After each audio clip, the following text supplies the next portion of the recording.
Hello and welcome, everyone. I am Lion Jodi Burmester, and I'm coming to you today as the Global Membership Initiative Coordinator for District 27D1 in Wisconsin. This is my home district, and I'm here today with our 27D1 Global Action Team to share the story of No Lion Left Behind. So let's meet the team. Hey, Tony Sobczak, you are our Global Membership Team Coordinator. You bet. Great day to be a Lion. Awesome. How about Adam Crowson, the Global Membership Team Coordinator? Hi, everyone. Thanks for joining us. And last but certainly not least, we have Bruce Voight, who is our Global Services Team Coordinator. Hi, everybody. Great to be here. This team is so fantastic to work with, and we're excited to share what's been going on with No Lion Left Behind. But before we do that, let's just give you a little background about our home district. 27D1 is made up of 58 clubs across 7 counties in South Central and Southwestern Wisconsin. We have around 2,100 members. About 37% of them are females. Our district GAT team works really closely together, and we've been working on identifying challenges and opportunities, and then creating innovative solutions to support our clubs. And one of the keys to success, from what I can tell, is that we are a GAT team that's made up of more than just our district coordinators. All total, we have an additional 10 committee members on total on our GAT teams. Plus, we have 12 zone chairs that are all an integral part of the success. And last but not least, we have a district governor who is incredibly supportive of the GAT, and it empowers us to continue to find innovative solutions and ways to support our clubs. With that, I suggest you get your pens and papers ready and get ready to take some notes as we learn together about what the GAT team has been doing with No Lions Left Behind. Hey, Bruce, do you want to start us off with a little bit of how we got here and what the background on this is? Sure. Thank you, Jodi. Back when our district governor took over in July, we were already 4 months into the COVID-19 pandemic. Many of our district clubs hadn't met in 4 months. They weren't doing service projects, and most of their fundraisers had either been postponed or canceled. Clubs are inactive, they're losing longtime members, and we needed to find ways to help our Lions get back to being Lions again, help those struggling clubs and get them started again. I think we started with our region meetings in October. We offered a presentation on running Zoom meetings and another presentation on virtual fundraising. This was a start, and after those region meetings, we got together and discussed what we could do going forward. And we knew that we needed to address the problem of retention because we were losing members just because of inactivity. The process basically changed from doing a typical retention type seminar or whatever to a session where we tried to inspire our Lions, give them some ideas, let them share their problems, share their ideas, and move forward from there. That is fantastic, Bruce. It's so awesome to see how this is built from last year, almost at this time. Tony, Adam, do you guys have anything to add about the history of this and how we got here? Sure. Like Bruce was saying, it all started with the region meetings, and we really were working hard to get with our clubs and get them to meet. And the region meetings really got people together. We sent out the emails to everybody, and that worked so well. And there was so much information and things available that we as a team thought, what if we started to make programs for people and get them more active and get them active again. And the idea was the basic things, happy Lions serve, and happy serving Lions attract new members. And so we want to get our Lions happy and serving again. And Adam had some really great ideas, and he kind of started putting things together to make this happen for us. Awesome. Hey, Adam, Why don't you tell us a little bit about that and what the event, what was No Line Left Behind, and how do we get the word out for that? Yeah, No Line Left Behind kind of started as an idea among the four of us where we talked about putting together a Zoom session where we would invite everybody in our district and have an hour-long session. We would put them into breakout rooms so that they could discuss among themselves the strategies of how they could become active again through either service or later, as we discussed, fundraising. But the whole goal of it was that the actual Lions members and not any district officers or zone chairs generated the solutions to the problem. That they kind of led the leadership on this. And then implementing it seemed simple after that because it became a group discussion between fellow Lions. As far as promotion was pretty simple. We just put together some graphics and sent out a massive email to everyone in the district. We were able to use a constant contact account and send it out to a mailing list that hit all Lions in our district, officers, all the way on down. That I think is a really key point. Can you speak to a little bit about, and maybe Tony wants to do this when we talk more about the event, but I think that the fact that it was generating the conversation from the grassroots Lions was really key in all of this. Do you guys have a feel for that? Yeah, I think that it was really important to bring these clubs together. We had some clubs in the district that were going on as usual. They never skipped a beat. They were still meeting, they were still doing service projects, and they were still doing fundraisers. Granted, they had to change some of the ways that they did things, but they were moving forward and almost as if nothing was going on with COVID-19. Yet we had other clubs that were basically shut down. And the goal, I think, was to bring those clubs that were moving on and the clubs that were sort of stagnant and just struggling with what to do together and let them share ideas back and forth and hopefully inspire those struggling clubs to get going again. Fantastic. Tony, do you have anything you wanted to add to this portion? No, Bruce pretty much said it all.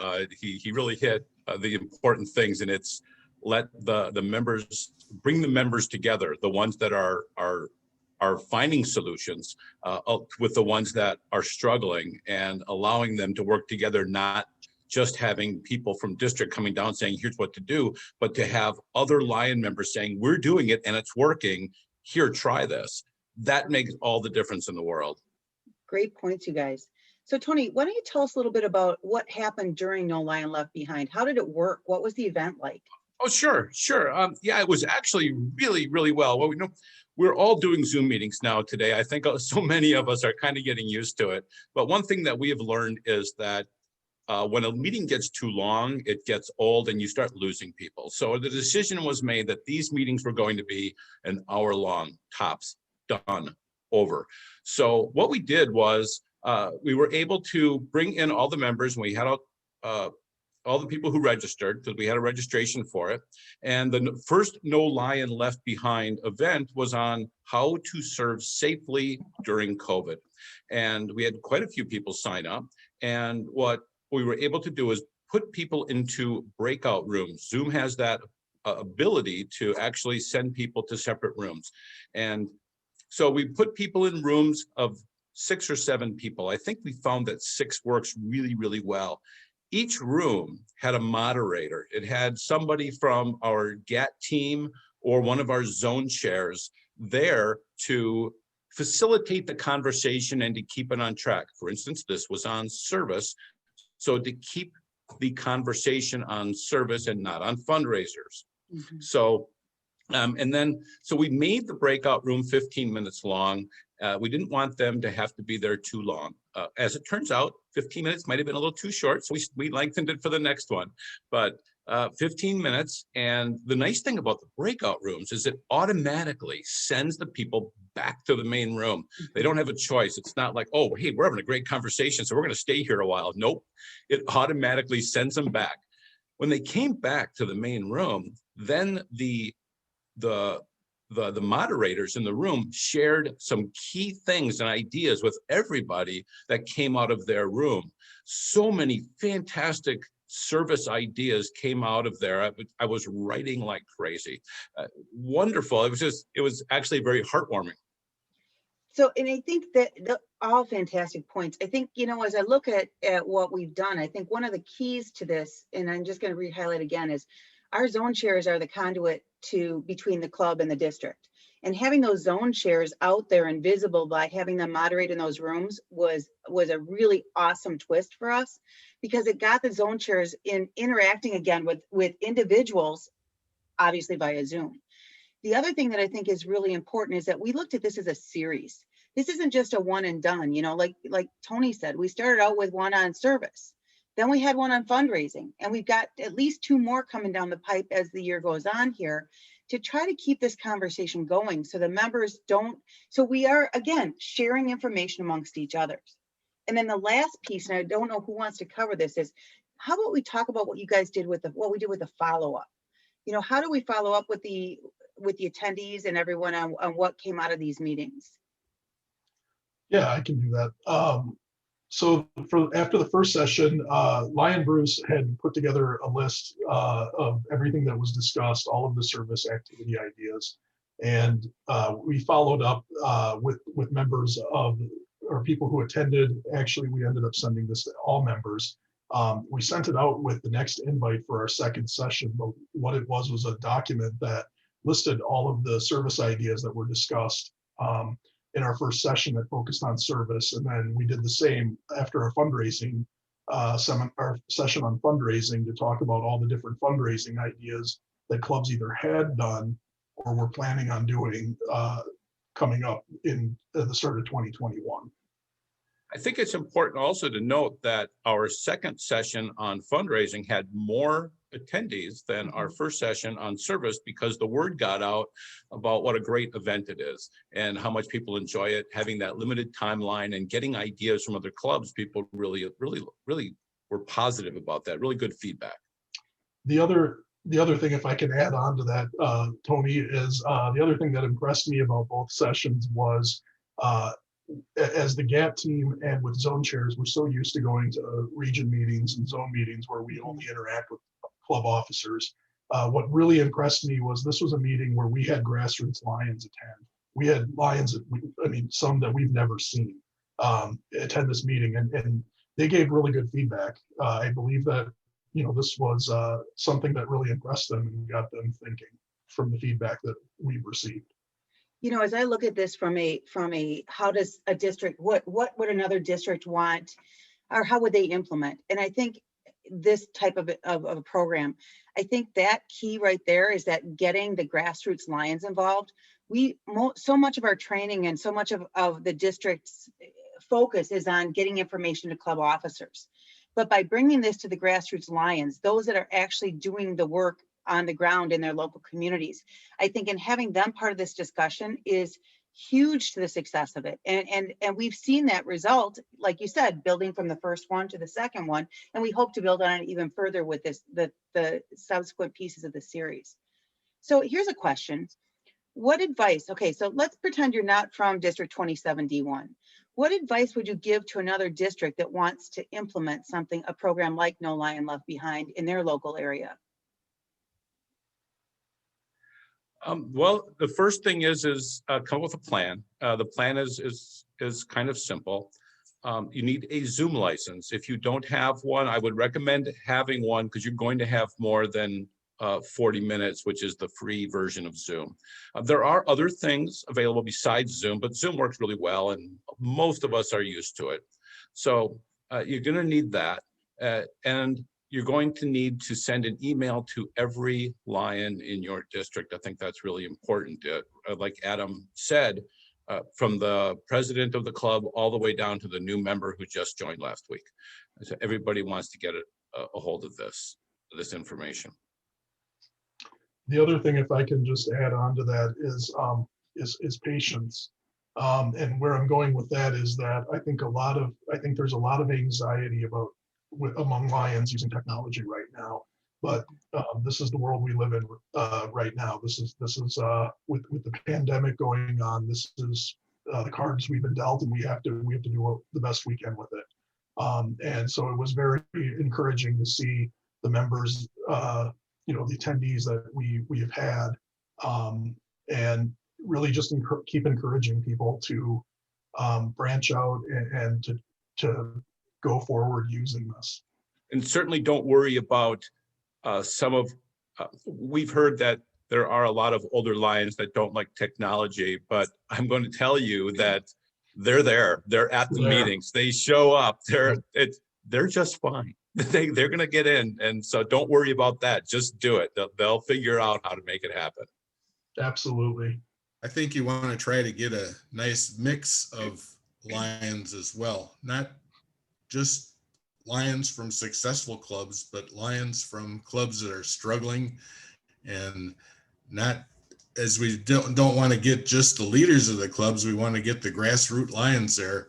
We want to get them from every club, because everybody's got an idea, and in most cases they don't get shared. And this is sort of an opportunity to let people share their ideas in a small group. And there's no wrong answers and there's no right answers. But if you put all of those together, you come up with some great ideas.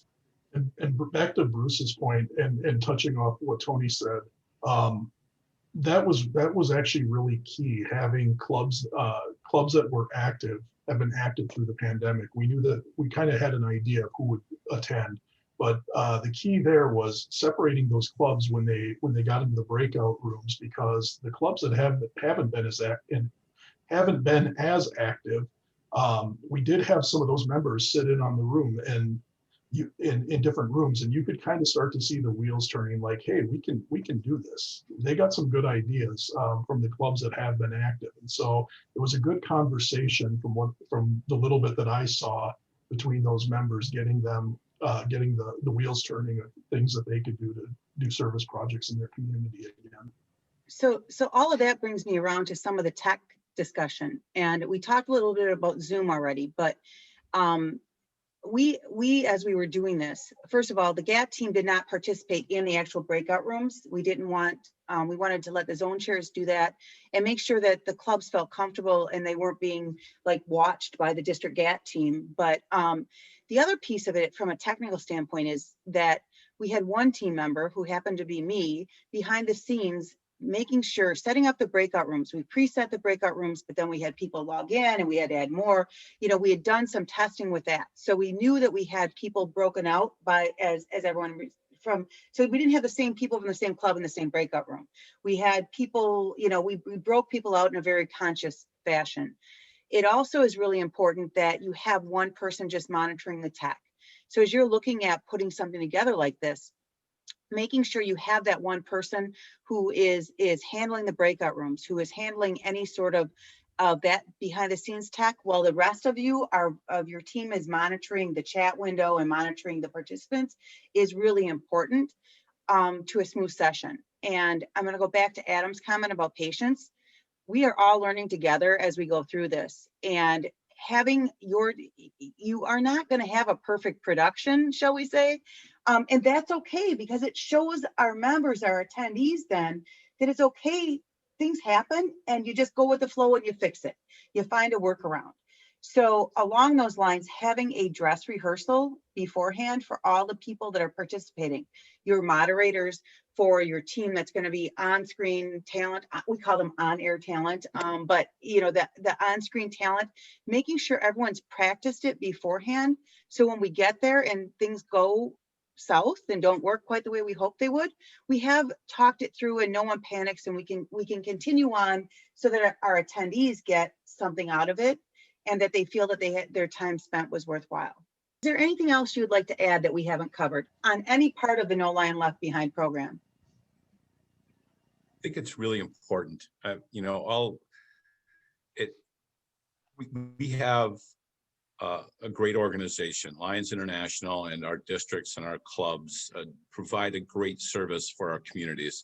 And I think that doing something like this and getting our clubs running again and letting them know that they've got our help and that there's people looking out for them and we want them to succeed. We're here for them. We're not here to reprimand them or anything like that. We're here to help them. And I think by bringing these sessions to them and letting them discuss and try to figure out how to make things happen really, really helps our clubs out. And then as a result of that, it helps our communities. And that's what it's all about, right? We really want to help our communities. We serve. That's what we do. Let's get back to work. Bruce, Adam? Well, I think that these sessions are really important, and we're not going to know how it plays out for a while. We're still in a pandemic. Clubs are still struggling, but I think a lot of them have ideas now, and it may help. I'm sure it'll help. Anytime you get ideas, you start thinking of other things. It's just a typical brainstorming session. Somebody says something and it brings something else to mind. So I do think that these sessions are really important to get our clubs thinking. And I think we've accomplished that through these discussions. It's up to the clubs now to use some of this information and get to work. Get back to being lions, and I think they will. But as Tony said, we're here to help them in anything that they need. So we just have to keep encouraging them to get in touch with us or reach out to any of us on any of the GAT team, just to even if they just want to talk, run something by us. We're not here to tell them what to do or how to do it, but just encourage them in whatever they decide to do. Great points. Adam, anything? Any closing thoughts? Yeah, I think that Tony and Bruce did a really good job of covering that, because I'll just parrot what they said.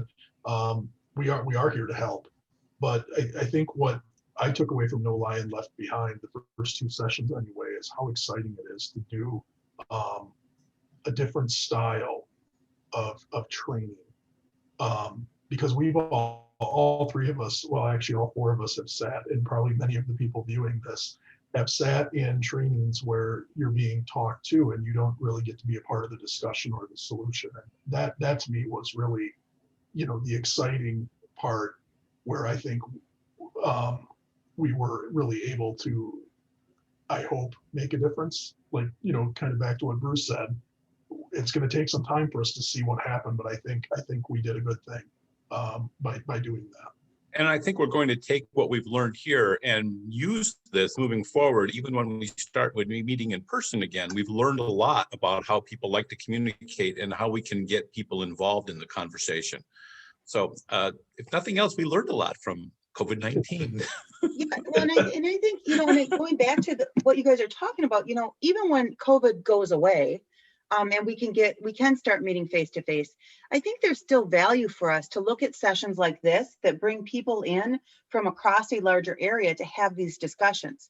Because face to face is more difficult, quite honestly, to have discussions like we're having during the No Lion Left Behind sessions, because you've got a space, you've got to get people in on the same day, and it's a distance and driving and everything else. So I think looking at this as a long term and what we've learned, I think for both face to face applications and going forward, either hybrid or completely online, I think is huge. So I really want to thank you guys for all you're doing. I have been able to hang out with you all during parts of this stuff. And what D1 has done to help our members, and hopefully what's going to help inspire others to apply in their own local area, is huge. So I give you guys a huge round of applause.